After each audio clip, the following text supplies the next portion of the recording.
Então, vamos lá. Pessoal, nós vamos recomeçar aqui a explicação a partir de Romanos, capítulo 9, versículo 22, que é o foco aqui da nossa live, certo? Romanos 9, 22. E que direis? Se Deus, querendo mostrar a sua ira e dar a conhecer o seu poder, suportou com muita paciência os vasos de ira preparados para a perdição. Então, nós temos aqui vasos de ira. Esses vasos de ira, eles estão preparados para o quê? Para a perdição. Esse preparados aqui, no grego koiné, que é o grego bíblico, né? Ele está escrito com a palavra katartismenos, que vem de catartizo, do verbo catartizo. Esse preparados, lá no grego, ele pode ser interpretado na voz média, na voz passiva e na voz médio-passiva. Ixi, Helder, agora complicou tudo. Voz passiva, voz médio-passiva. Calma que eu vou explicar. Esse verbo, ele é um particípio perfeito. O particípio perfeito, aqui nesse contexto, ele vai depender do contexto. É o contexto que vai dizer se esse preparados, lá no que nós temos por originais, está na voz média, na voz passiva. Se esse preparados, lá no original, estiver na voz passiva, então foi Deus quem preparou esses vasos de ira para a perdição de forma irrevogável. Não tem o que fazer se esse preparados estiver na voz passiva. Mas se esse preparados, lá no grego, no que nós temos por originais, estiver na voz média, então quer dizer que esses vasos de ira estão preparando a si mesmos para essa ira. Certo? Aqui o apóstolo Paulo diz preparados, tem a questão do Cronos e Kairos, mas não vou entrar nesses méritos aqui. Então, vocês entenderam? Preparados. Lá no grego koiné, vem de catartizo. É um particípio perfeito. Se esse preparados estiver na voz passiva, foi Deus que preparou esses vasos de ira para o inferno de forma irrevogável. Se esse preparados estiver na voz média, eles mesmos estão se preparando para essa ira. Ok? Então, vamos com a explicação. O versículo anterior fala de vasos de honra e de desonra. Eu já expliquei. Mas e agora? Esse versículo fala de vasos de ira. Quem seriam eles? Quem seriam esses vasos de ira? Eu já expliquei. São judeus que estavam negando Jesus como Messias, querendo impor sua própria justiça através da lei. Primeiro precisamos entender, estou lendo aqui o versículo de número 89, certo? Do meu livro. Isso aqui é um trecho do meu livro, ok? Primeiro precisamos entender que a ira de Deus é um castigo para os que amam o pecado e não agem segundo o convite da graça. Romanos 1, 18. Ela não é uma ira gratuita e motivada. Ou seja, Deus não criou pessoas específicas com o propósito imutável de puni-las, nem decretou os pecados delas. Caso contrário, ele seria sádico e não amoroso. Lembramos que ele é soberano, mas também é santo e justo. Quando você estuda a teontologia, você vê que os atributos são iguais. Ele é todos os atributos. No curso eu falo sobre teontologia. Quero deixar um parêntese aqui. Quando o calvinista diz assim, quem és tu, vaso, para discutir com o oleiro? Ele, de forma implícita, está querendo dizer que Deus decreta os seus pecados de forma forçosa, você comete o pecado que Deus decretou de forma forçosa, mas a culpa é sua. E se você reclamar com Deus, quem és tu, ó vaso? Então, é totalmente estranho e diferente e contraditório com o contexto da carta aos Romanos e, mais especificamente, totalmente uma ideia contraditória com o contexto de Romanos capítulo 9, que é o foco aqui da live. Continuando.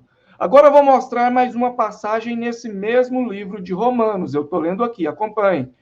E você vai ler atentamente e tentar identificar pessoas predestinadas imutavelmente para a ira de Deus. Então eu vou ler e vocês vão tentar identificar predestinação fatalista nessa passagem. Romanos, capítulo 2, versículos 5 até o 8, diz o seguinte: Contudo, por causa da sua teimosia e do seu coração obstinado, você está acumulando ira para si mesmo. Então, os vasos de ira estão acumulando ira para eles mesmos. Através de quê? Através da teimosia e do seu coração obstinado. Vocês estão acumulando ira contra si mesmo. Para o dia da ira de Deus, quando se revelará o seu justo julgamento. Deus retribuirá. Olha aqui, ó, a questão da retribuição. Lembra lá de Provérbios, quando eles usam de forma isolada? Olha aqui, ó, Deus criou o ímpio com a finalidade da condenação. Aí eles esquecem o contexto retributivo e da resposta que cada um vai dar a Deus, e a partir dessa resposta, a consequência que vem de Deus. Eles ignoram isso, mas não vou ler essa questão de Provérbios. Está aqui no livro. Quem quiser o material completo, entre em contato comigo, tá bom? Ele dará vida eterna aos que, persistindo em fazer o bem, buscam glória, honra e imortalidade. Mas, esse mas é um advérbio, aqui ele está contestando, né? Mas haverá ira e indignação para os que são egoístas e que rejeitam a verdade e seguem a injustiça. Então, esse advérbio mas está dizendo que os que serão condenados porque são egoístas e rejeitam a verdade e seguem a injustiça. Vocês conseguem identificar predestinação fatalista aqui? Não tem jeito. Então é por isso que eu estou falando. É preciso enxergar o contexto. Porque o verbo preparados, lá em Romanos 9, 22, vasos de ira preparados. Preparados, catartismenos, que vem de catartizo. Particípio perfeito. Pode estar na voz média, pode estar na voz passiva. Como ele é um particípio perfeito, então é o contexto que vai dizer em qual voz ele está. Se ele estiver na voz passiva, Deus predestinou essas pessoas irrevogavelmente para o inferno. Se ele estiver na voz média, essas pessoas estão se autopreparando para o inferno. Então o verbo está na voz média, o contexto está mostrando que está na voz média. Essas pessoas estão acumulando ira contra elas mesmas. De que jeito? Através da teimosia e do coração obstinado. Continuando com a explicação. Responda, você viu pessoas predestinadas ao inferno nessa passagem? Os egoístas, no dia do justo julgamento, serão condenados porque estavam predestinados ou porque rejeitaram a verdade e seguiram a injustiça? Responda, né? E a vida eterna é para os predestinados ou para aqueles que persistem em fazer o bem e buscam a glória e a imortalidade? O texto já respondeu, né? Olha aqui, ó, ele dará a vida eterna aos que, persistindo em fazer o bem, buscam glória, honra e imortalidade. Então, o contexto responde. Logo, estou lendo aqui, gente. Logo, esses primeiros são os vasos de ira, aqueles, os egoístas, os teimosos, ou seja, pessoas teimosas, egoístas e de coração obstinado e que, consequentemente, acumulam ira para si mesmas. Então, nós já sabemos quem são os vasos de ira. Graças a Deus, nós já sabemos. São essas pessoas descritas em Romanos, capítulo 2, versículo 5. Pessoas descritas como sendo ignorantes, egoístas, teimosas, pessoas que seguem o caminho da injustiça. Então, esses são os vasos de ira, certo? Em Romanos 2, você já tem essa noção. Lá em Romanos 9 e 10, você vai ver que eles são esses judeus que estavam negando Jesus como Messias e buscando fazer sua própria justiça através da lei. E lá em Romanos 11, 23, você vai ver que Paulo diz assim para os vasos de ira: olha, se vocês saírem dessa incredulidade, vocês serão enxertados novamente. Ele usa o se, conjunção subordinativa condicional. Ok? Continuando. Entenda. Estou lendo aqui, pessoal. Acompanhe na tela, por favor. Entenda. Deus não condena o ímpio por prazer. Ezequiel 18, 23. Mas por justiça. Logo, se ele condena aqueles que rejeitam sua graça, mas estes a rejeitam porque foram arbitrariamente predestinados a isso, ou se não serão salvos por essa graça, porque foram predestinados para não serem alcançados eficazmente por ela, dar-se-á aquela contradição. A pessoa está negando a graça porque ela foi irrevogavelmente predestinada para não ser alcançada por uma graça irresistível. Então, ela só está negando aquilo que ela foi predestinada para negar, certo? Aí o calvinista vai dizer assim: quem és tu, ó barro, para discutir com o oleiro? Porque essa pessoa vai questionar. Olha, eu neguei a graça? Neguei, mas neguei porque fui predestinado a isso. Então, que culpa eu tive? Aí o calvinista lança: quem és tu, ó vaso, para discutir com o oleiro? Que é uma ideia estranha ao contexto aqui que a gente está estudando, né? Continuando. Acompanhe a leitura, nós já estamos quase terminando. Continuando. Quando o apóstolo Paulo diz vasos de ira preparados para a perdição, ele está se referindo aos judeus teimosos e obstinados. Você lê isso em Romanos 2,5. Que dentre outros pecados, também procuravam estabelecer sua própria justiça, ao invés de se sujeitarem à justiça de Deus. Romanos 10, 13. E a palavra preparados, no grego koiné, é katartismenos, que vem do verbo katartizo, que quer dizer adequar, preparar, aperfeiçoar.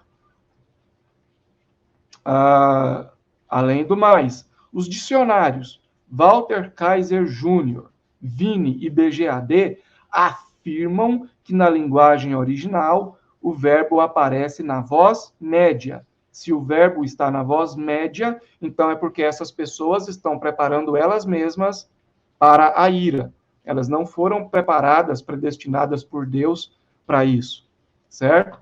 Então, repito, os dicionários Walter Kaiser Jr., Vini e BGAD afirmam que na linguagem original o verbo aparece na voz média e não na voz passiva. Ou seja, a lógica é que esses vasos da ira ou vasos de ira estavam voluntariamente se colocando nesta condição e, de forma alguma, estavam arbitrariamente predestinados a isso. Até porque seria inconsistência textual dizer que Deus precisa suportar e ter paciência com aquilo que ele mesmo decretou imutavelmente. Então, gente, é só exercitar o entendimento, a interpretação. O texto está dizendo que Deus suportou com muita paciência os vasos de ira. Mas por que Deus tem que suportar com paciência algo que ele mesmo fez? Então quer dizer que ele mesmo foi contra ele mesmo? Aí Deus se tornaria um ser com vontades conflitantes entre si e deixaria de ser onisciente. Porque um ser onisciente não pode ter vontades conflitantes entre si. E se Deus deixa de ser onisciente, deixa de ser Deus. Porque conforme estudamos na teontologia, a onisciência é um atributo de Deus, é um atributo irrevogável de Deus. Vocês que querem aprender mais sobre a teontologia, façam parte do curso, entrem em contato comigo. A nova turma vai começar em maio. Continuando.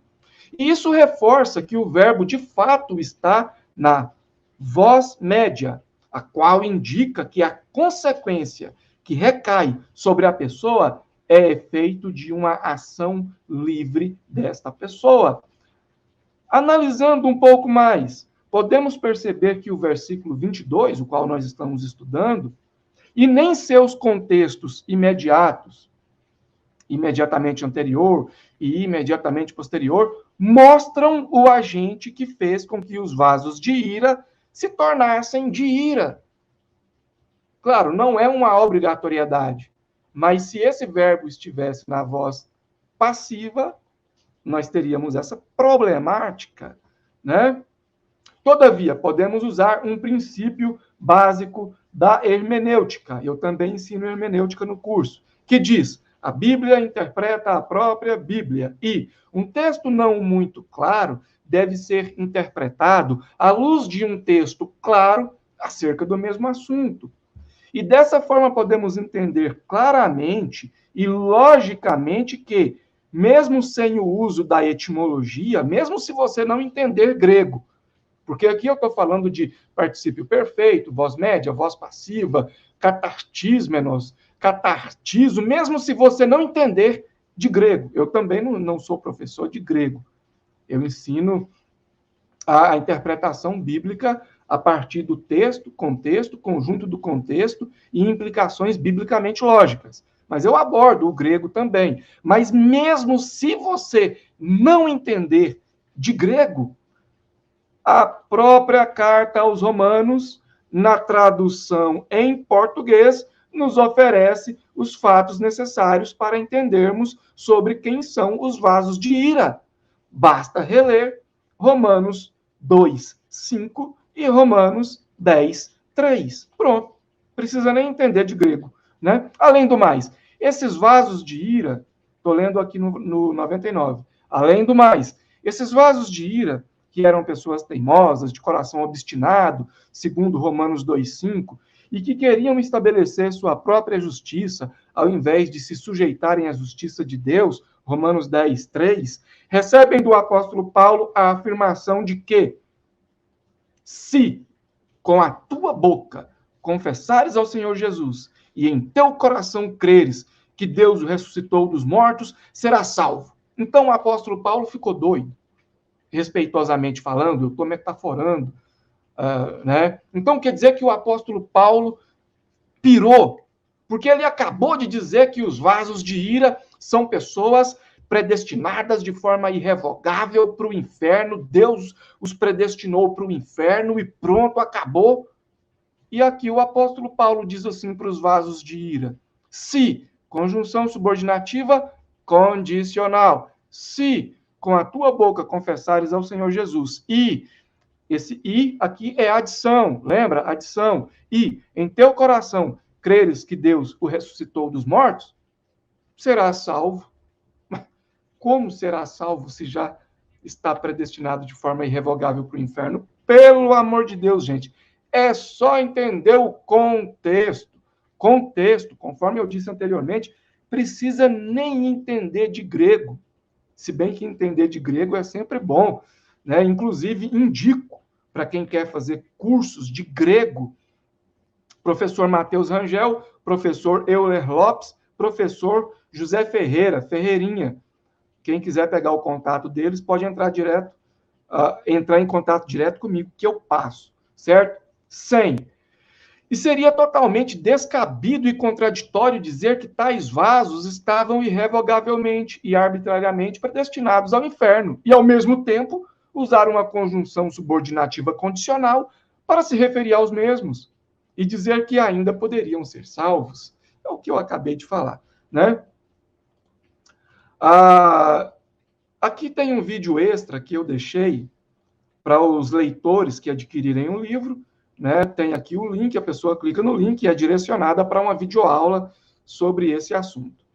E aqui nós entramos em Romanos 9, 23 e 24, o qual é um assunto que eu não vou abordar, eu vou deixar para o nobre irmão Luiz e o meu caro amigo irmão Jean, para que eles possam tecer os comentários acerca do restante de Romanos 9 em uma possível próxima live, onde seria a terceira parte. Repito, isso que nós estamos fazendo aqui é a segunda parte. A primeira parte já foi transmitida, está no canal do irmão Luiz, ele vai deixar o link na descrição. Essa aqui é a segunda parte, eu estou encerrando aqui, e a terceira parte, o irmão Luiz e o Jean farão posteriormente, ok? É isso. Sobre os vasos de ira, eu encerro por aqui, e a gente pode adicionar algum comentário, alguma coisa, eu devolvo a palavra para os irmãos. Então, eu queria complementar aqui que o irmão Hélio falou que queria ler um pouquinho aqui uma passagem de Romanos que eu tinha separado, bem curtinha, só para dar mais ênfase. É Romanos 9, a partir do versículo 1, onde Paulo trata sobre a incredulidade dos judeus e entra nesse contexto dos vasos de ira. Então vamos lá, versículo 1. Digo a verdade em Cristo, não minto, testemunhando comigo no Espírito Santo, a minha própria consciência. Tenho grande tristeza e incessante dor no coração, porque eu mesmo desejaria ser anátema, separado de Cristo, por amor de meus irmãos, meus compatriotas. Vejam que dá ênfase aqui agora, ó. Segundo a carne, são israelitas, pertence-lhes a adoção e também a glória, as alianças, a legislação, o culto e as promessas. Deles são os patriarcas e também deles descende o Cristo, segundo a carne, o qual é sobre todos, Deus bendito para todos sempre. Amém. E não pensemos que a palavra de Deus haja falhado, porque nem todos os de Israel são, de fato, israelitas, nem por serem descendentes de Abraão são todos seus filhos, mas em Isaque será chamada tua descendência. Isto é, estes filhos de Deus não são propriamente os da carne, mas devem ser considerados como os descendência, os filhos da promessa. Tá? Ou seja, o que você tem que fazer para se tornar um filho da promessa? Vemos que não é pela carne, e vemos que não é pela eleição, né, que os calvinistas ensinam. Como, então? Da mesma forma que os irmãos explicaram bem, que a gente vem explicando aqui, mas vamos repetir novamente. Guardando os mandamentos, guardando a palavra de Cristo. Aquele que me ama, guarda as minhas palavras e as põe em prática. Vocês lembram daquela parábola das duas casas, né, que não é o nome do meu canal, não é as duas casas de Israel, não. É a casa construída na rocha e a casa construída na areia. Então tomem como exemplo. Tudo está nas mãos do homem. É o sangue de Cristo que salva, porém o homem ele tem a liberdade de pegar e rejeitar o sacrifício vicário de Cristo. Inclusive, ele pode novamente crucificar Cristo na cruz, como Paulo fala aqui, se ele já participou das coisas do reino e tudo aquilo que a gente já explicou nas lives anteriores, e ainda assim apostatar, porque os calvinistas às vezes não entendem o que significa apostasia. Eles acham que a pessoa, uma vez salva, é salva para sempre. E eles estão contradizendo todos esses contextos, toda essa leitura que a gente fez aqui na live, somente para sustentar esse argumento fraco deles, porque foi muito bem desfeito aqui, e nas outras lives também. Então eu acredito que os irmãos que conseguiram prestar atenção, que não ficaram ali nos comentários de papinho furado, conseguiram compreender bem. E os irmãos que vão chegar aqui na live ainda, ou que vão assistir, também vão conseguir entender bem, porque agora ficou bem contextualizado tanto a explicação do irmão Luiz, quanto a explicação do irmão Helry, lá naquela questão do coração de Faraó ter sido endurecido. Então, eu acho que ficou bem claro essa questão de Romanos sobre os vasos de ira e os vasos de desonra. Os vasos de honra, perdão. Até mesmo, Jean, porque seria totalmente errado a pessoa pensar assim: se Deus não pesasse o coração de Faraó, então ele libertaria o povo de cara, logo de cara. Não é assim. O texto vai mostrar que Deus já viu que Faraó não libertaria o povo. Daí entra essa questão do pesar. Pesar. Aí entra o contexto cultural. A Bíblia usa muito essa questão do contexto cultural. Quando fala, por exemplo, do Vale de Rinom, lá quando Jesus diz assim, é melhor entrar no céu faltando uma mão ou um olho do que ser lançado no inferno, tal, onde o fogo não se apaga. Aquilo ali, no original, é o Vale de Rinom. Então, a Bíblia usa muito essa questão do contexto cultural. Ali, o Vale de Rinom, onde os judeus colocavam fogo em coisas impuras e não deixavam esse fogo apagar e tal.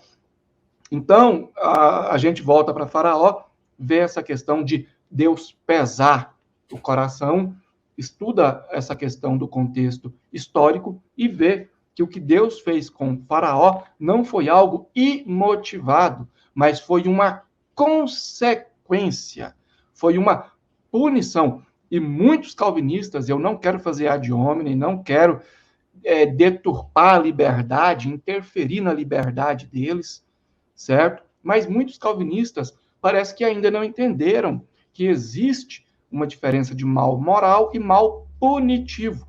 Por isso que eles usam de forma isolada aquela passagem, se eu não me engano, é de Isaías. Eu sou Deus Todo-Poderoso, que crio a luz, as trevas, crio o mal. Aquele mal ali não é o mal moral, é o mal punitivo, é uma consequência. Sim. Enfim, no livro eu explico melhor essa questão de Faraó, como vocês puderam observar, versículo por versículo de tudo que é usado no calvinismo, certo? O irmão Luiz também fez uns comentários bastante interessantes aí na primeira fala dele sobre essa questão da lei e da graça, onde o apóstolo Paulo está trabalhando isso em Romanos do começo ao fim. E também é ignorado pelos calvinistas, certo? Irmão Luiz, eu devolvo a palavra.